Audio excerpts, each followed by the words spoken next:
Portrait of Saskia van Uylenburg, 1635, stands as one of the most intimate yet publicly resonant works from the early phase of his career.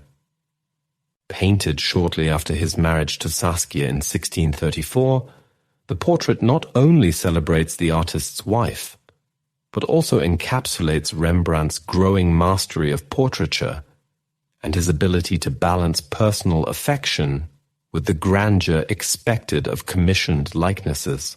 Saskia, the daughter of a respected Friesland burgomaster, brought Rembrandt both social connection and financial security, and her image became one of the most frequently recurring subjects in his art during the 1630s.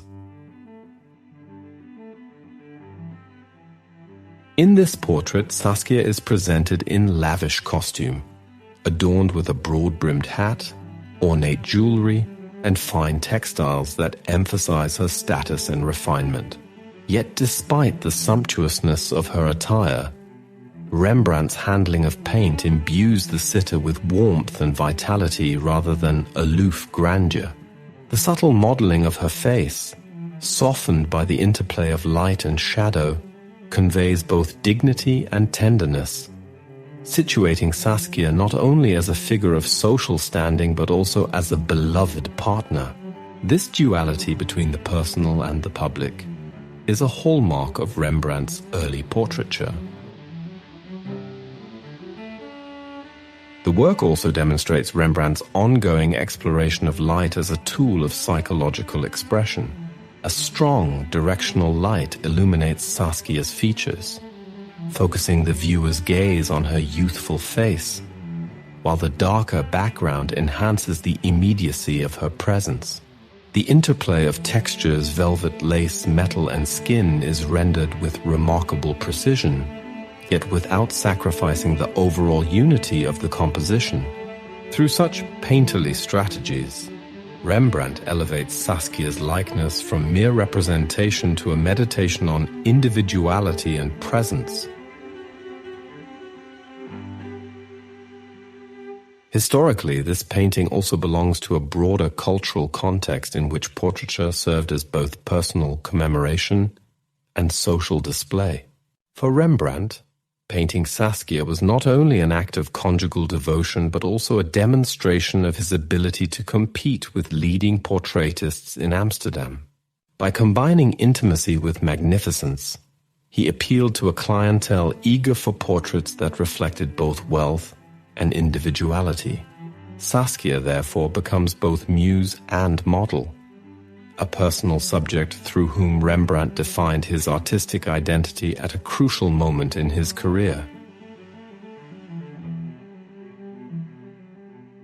The enduring appeal of Portrait of Saskia van Uylenburg lies in its fusion of love, status, and artistry. It is at once a record of a young marriage, a display of painterly virtuosity, and a cultural artifact that reflects the aspirations of 17th century Dutch society. More than a likeness, it is an image suffused with the vitality of its sitter and the ambition of its creator, embodying the early promise of Rembrandt's genius while foreshadowing the depth and psychological complexity of his later works.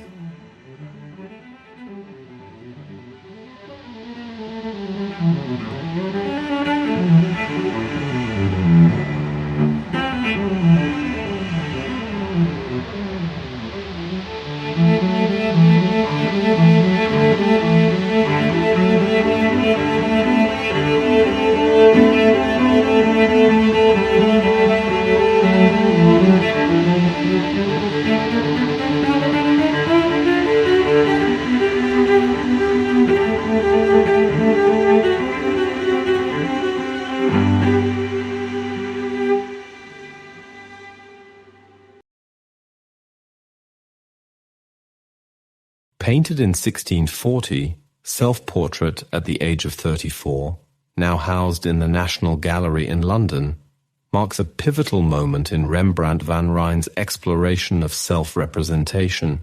Among the more than 40 painted self-portraits attributed to him, this work stands out for its striking combination of personal introspection and art-historical dialogue. Unlike earlier, more experimental renderings of his own likeness, this portrait reveals an artist at the height of his career, confidently situating himself within the lineage of Renaissance masters while simultaneously asserting his unique vision. The painting's composition directly references Raphael's portrait of Baldassare Castiglione, Louvre, and Titian's A Man, with a quilted sleeve, now generally identified as Portrait of Girolamo Barbarigo, National Gallery. Both works were accessible to Rembrandt in Amsterdam, then a thriving hub of Europe's art trade. His decision to emulate these canonical models was not merely a matter of stylistic borrowing, but an intentional act of self-fashioning.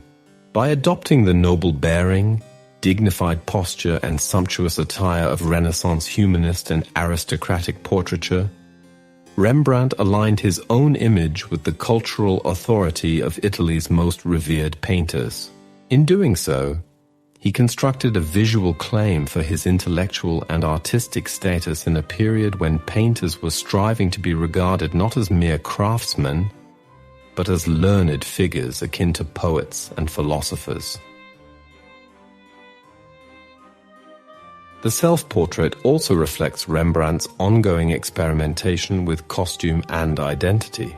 Here he appears in attire already considered anachronistic in the mid-17th century. A fur-trimmed cloak, embroidered doublet, and a soft cap. Such garments, however, were never intended to depict his contemporary wardrobe.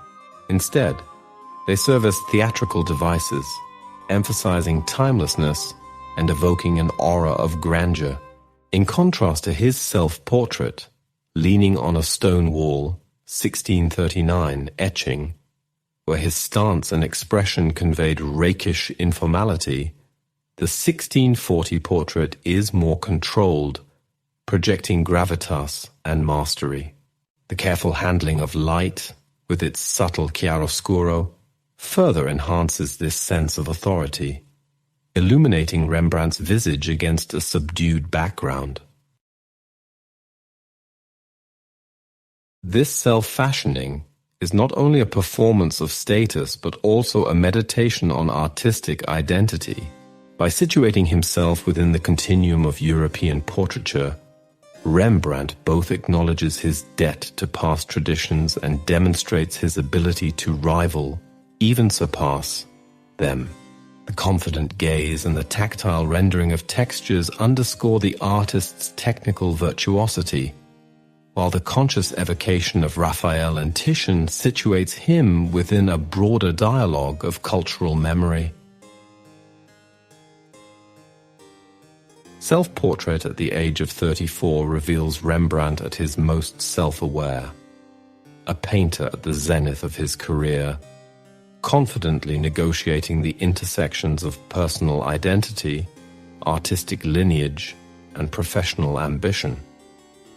It is not merely a likeness, but a carefully staged declaration of authority, an assertion that Rembrandt belonged to the pantheon of Europe's great masters.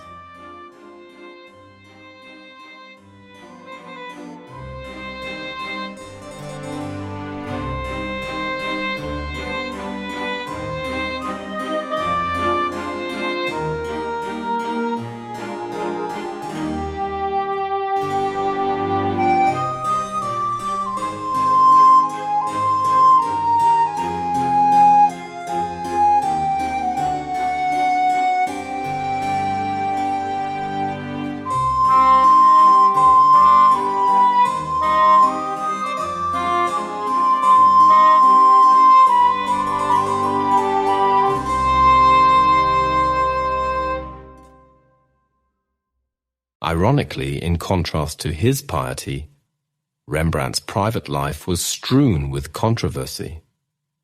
From his relationships with women to his management of his personal finances, he walked a line of perpetual disarray and chaos in direct opposition to his public popularity and career achievements. In 1635, Rembrandt and Saskia rented a house while waiting for a new one to be renovated in an upscale area that was quickly becoming known as the Jewish Quarter. The steep mortgage on the new home was what ultimately caused the couple's later financial distress. It was there that Rembrandt frequently sought out his Jewish neighbors to model for his Old Testament scenes. Although they were by now affluent, the couple suffered several personal setbacks. Their son Rambatus died 2 months after his birth in 1635, and their daughter Cornelia died at just 3 weeks of age in 1638. In 1640 they had a second daughter, also named Cornelia, who died after only 1 month of life. Only their fourth child, Titus, who was born in 1641, survived into adulthood. Saskia died in 1642, soon after Titus's birth, probably from a long struggle with tuberculosis. Rembrandt's drawings of her on her sick and deathbeds are among his most riveting works. As Douglas Mannering described in his Life and Works of Rembrandt, Rembrandt's private life now became tangled, although the evidence is tantalizingly difficult to interpret. In 1642, Rembrandt hired a widow of peasant stock named Geertje Dirks to help care for 9-year-old Titus as Saskia was ill. Geertje became Rembrandt's lover, but their relationship had difficulties. He entered a period of poor behavior, amassing debts and coming under criticism from friends, the church, patrons, and clients. Geertje later charged Rembrandt with breach of promise by claiming that he had proposed to marry her. She was awarded yearly alimony, although Rembrandt tried for years to have her committed to a poorhouse after learning that she had pawned some of Saskia's jewelry. Although he was in a strained financial situation, he still felt obliged to pay for her to live at a house of correction from 1650 to 1655.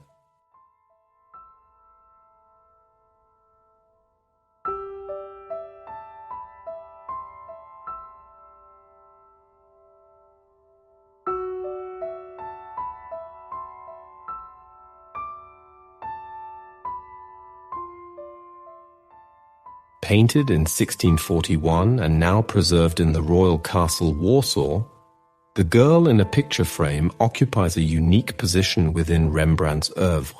Known also by the titles The Jewish Bride and The Girl in a Hat, the work belongs to a trio of Rembrandt paintings in Polish collections, alongside The Scholar at the Lectern and Landscape with The Good Samaritan.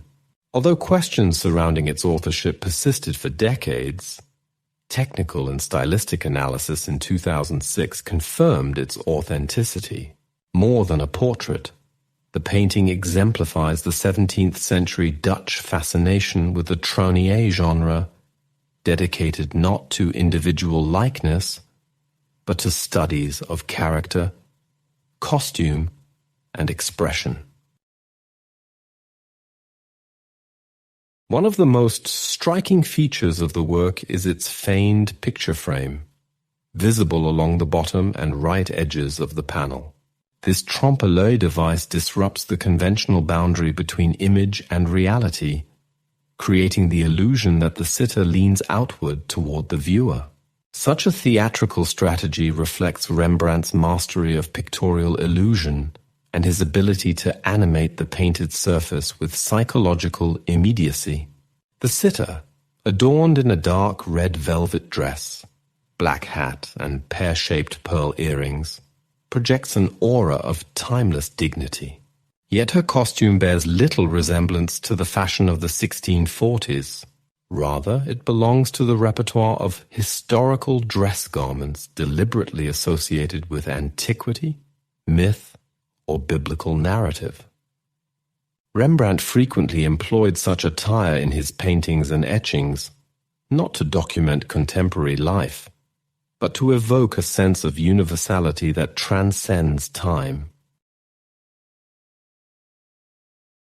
The painting's history reveals layers of artistic experimentation. X-radiography undertaken during conservation between 2005 and 2006 uncovered traces of an earlier composition beneath the visible surface. A woman seated slightly to the left, wearing a fashionable ruff and bonnet. This unfinished portrait was abandoned and the panel repurposed for the girl in a picture frame. Significantly, Rembrandt is not known to have reused supports for commissioned portraits, reinforcing the interpretation of this work as an independent exercise rather than a client-driven commission.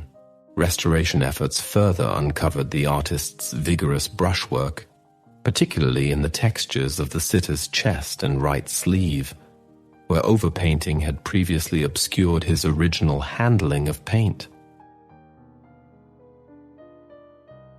The reattribution of the painting to Rembrandt following its restoration underscores both its technical brilliance and its conceptual inventiveness. By transforming a discarded portrait into a trony, Rembrandt not only avoided the constraints of likeness but also experimented with illusionism, costume, and expression. The sitter's direct engagement with the viewer, framed as though she was stepping beyond the limits of the panel, exemplifies the artist's lifelong preoccupation with the porous boundary between art and life. In sum, the girl in a picture frame is less a representation of an identifiable woman than an exploration of pictorial possibility. Through its theatrical frame, timeless costume, and expressive vitality, the painting demonstrates Rembrandt's ability to transform a simple study into a profound meditation on presence, illusion, and the enduring power of the painted image.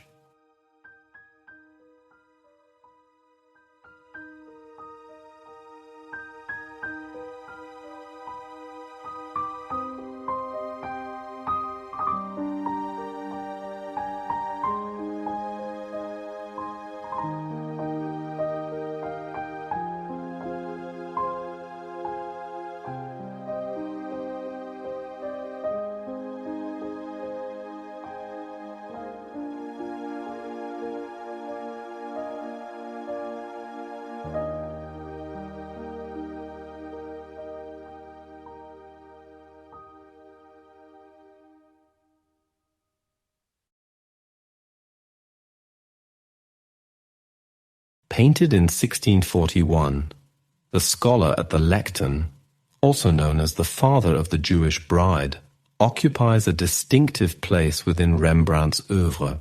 Alongside the girl in a picture frame and landscape with the Good Samaritan, it belongs to the rare group of Rembrandt paintings preserved in Polish collections, now housed in the Royal Castle, Warsaw. The painting exemplifies both the artist's engagement with the archetype of the scholar-philosopher and his experimental approach to pictorial materials during the early 1640s. The composition presents an elderly figure seated before a lectern, his presence marked by both gravitas and individuality. The sitter wears a black hat and a grey-brown cloak with a greenish undertone, lined with fur and adorned with a gold chain. Such attire lends the figure an aura of dignity, situating him within the visual tradition of learned men and philosophers that Rembrandt frequently explored. Yet unlike his more generalized renderings of biblical patriarchs or allegorical scholars, this figure bears unmistakably personal features. The wart on his left cheek and the pronounced redness of his nose. These physical details resist idealization suggesting that the painting may in fact be rooted in the likeness of a specific individual, even if framed within the conventions of the scholar type. Beyond iconography, the work is significant for its material foundation.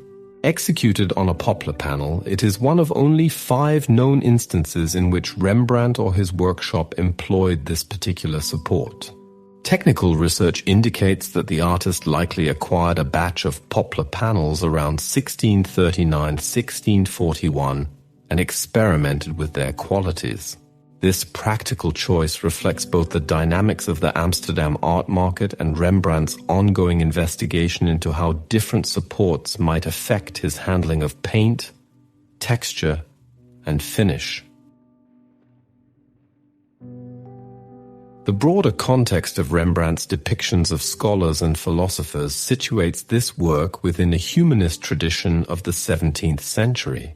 In an age when the Dutch Republic prided itself on learning, trade, and cultural exchange, the figure of the solitary intellectual embodied ideals of wisdom, reflection, and moral seriousness. Yet Rembrandt departs from generic representations by foregrounding corporeal specificity. The imperfections of the sitter's face, rendered with painterly sensitivity, convey the sense of a lived presence rather than an abstract archetype. This union of type and individuality epitomizes Rembrandt's realism, a fidelity to both the symbolic function of the image and the tangible reality of human experience. The scholar at the lectern exemplifies Rembrandt's dual preoccupations in the early 1640s. A commitment to character-driven realism and a willingness to experiment with material supports. The painting reflects not only the intellectual culture of the Dutch Republic, but also the artist's broader ambition to infuse timeless archetypes with the immediacy of lived humanity. As part of the Warsaw collection, it stands as a testament to Rembrandt's ability to balance universality with individuality, elevating the simple motif of the scholar into a meditation on presence, mortality, and the dignity of the human condition.